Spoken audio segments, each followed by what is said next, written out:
on the road? First 4 shifts, we tired them out in our end, and then after that, we were pretty good. When you go through the video and you've got something positive to show every player, like that's when you know your game's right, your bench is right between the block shots, the back pressure, the checks. They got a good team, and they were fired up for that game. They're going to make some plays, and then to Bobrovsky, just made the saves and scramble saves and compete saves. So it's kind of come off the bench. It's not necessarily your best game, but it's as good effort as you've had, right? You take the top 2 centermen out of any team in the league, they're going to have a very, very difficult time winning games, and we found a way to win in a real tough building. Speaking of those top 2 centermen, any update on their status? Yeah, they're skated today, so we put them on before so we can control what they do a little bit more, and then now we're just at kind of game time decisions, game day decisions. Any chance we see Roberto against the Predators? There's got a chance.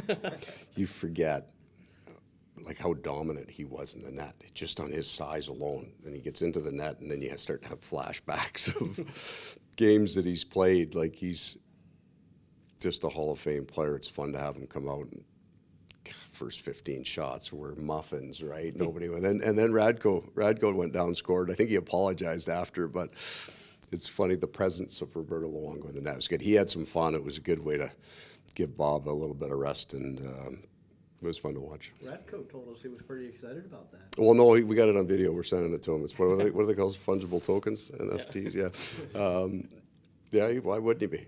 Yeah. From one veteran to another, Eric Stahl, obviously the surface level numbers have all been there lately, but the underlying are pretty absurd over this last stretch in particular. Just what is it about? Obviously the line works as a whole, but what about him right now is just working so well in the possession game?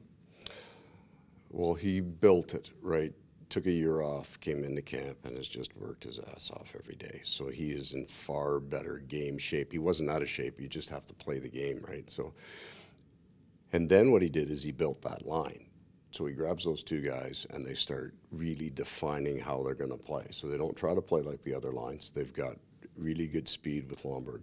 Cuz can hang on to the puck and make reads, and then he likes to work behind the net. He's so good at protecting the puck behind the net that they end up back there. So it's zone time, possession time. The little element of each guy, he's so experienced and so smart about who they're playing against, different defensemen, certain plays, and then he's very, very consistent. Like, he's not, they don't get out at some nights and they're feeling it and change the way they play and wait till their game goes to hell. This is the game we're playing. We're going to play it every night, and it's been great for us for sure. I mean, how impressive is it that he's able to play at this level when, I mean, you think back a year ago, he wasn't playing NHL hockey. When players get older, we work really hard at finding their deficiencies. So he's not the fastest. When Eric was in his prime, he was an incredibly fast. He could get up and down the ice, such a long, powerful stride. And he slowed down, but his brain is no slower than it's ever been, and his hands are good. I mean, he makes plays out there. He's still a shooter when he gets the puck. There's an awful lot that he can offer. The driver on this is the man has no ego, right? He's been a captain of an NHL team. He's won a Stanley Cup. I mean, we all know all the accomplishments. But he, in his conversation with me this summer, he says, I just want to find a role. I want to find a role and win a Stanley Cup. So he found his role. He defined it. He's gone from being, I think he moved past Rod Brindamore last night on all-time goals list, but he's a penalty killer now.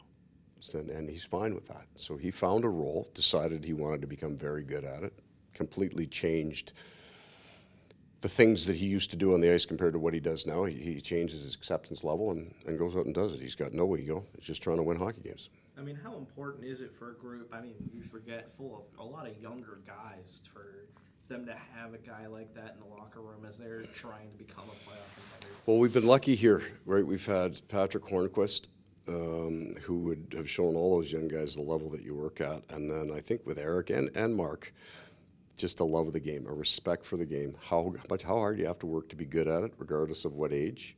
And he values coming to the rink. He likes hanging out with the guys. He likes working hard in practice, and then he takes care of his body. And he's chirping on the bench. You can hear him up in the stands. He talks on the ice more than any other player.